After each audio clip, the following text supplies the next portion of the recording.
Following the tragic demise of Suvrajit Chaudhary, the young Safe Abacus employee who succumbed to catastrophic 90% burn injuries at the GB Pond Hospital late last night after a massive apartment explosion at Ramnagar Road number 4, his grieving wife has leveled serious allegations of negligence against utility operators and property management.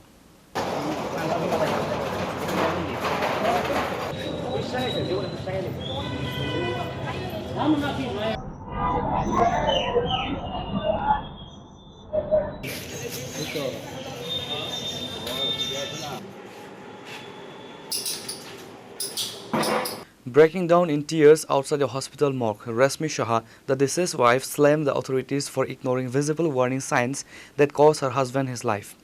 Refusing to accept the incident as a mere technical mishap, Rasmi Shah demanded immediate legal action and criminal accountability against the apartment owners and the gas distribution agency.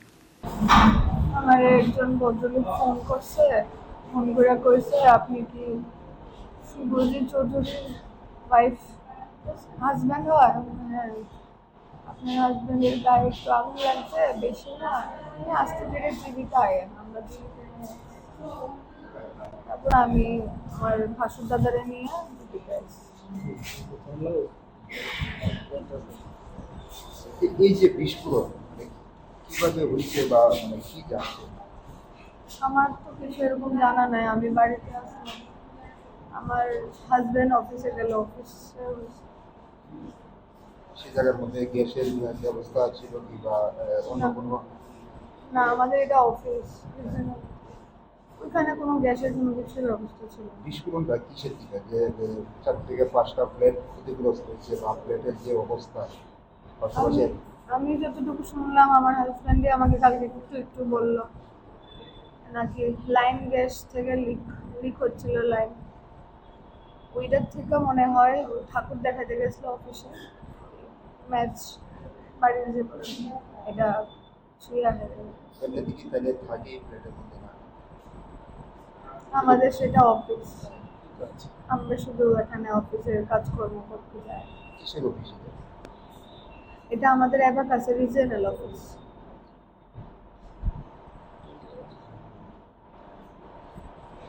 কতদিন যাবত বলে কি ভাড়া নিয়ে যাচ্ছেন? অফিসটা আমাদের যে মেইন স্যার ম্যাম আছে তারা নিজস্ব ফ্ল্যাট, এটা হাজবেন্ডের নাম বললেন? শুভজিৎ চৌধুরী। বর্তমানে আপনার ফ্যামিলিতে কে কে আছে?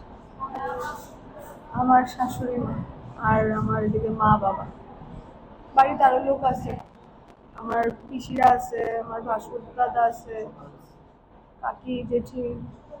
গতকালকে জীবিত আনার পর মৃত্যু হয়েছে। আজকে সকাল 8:05।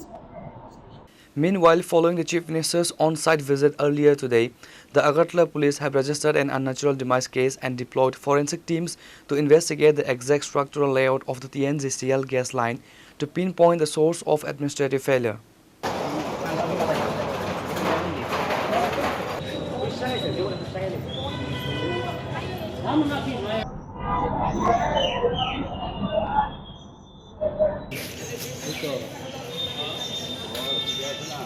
Reporter by Pranav from Agartala, Chinikhorang.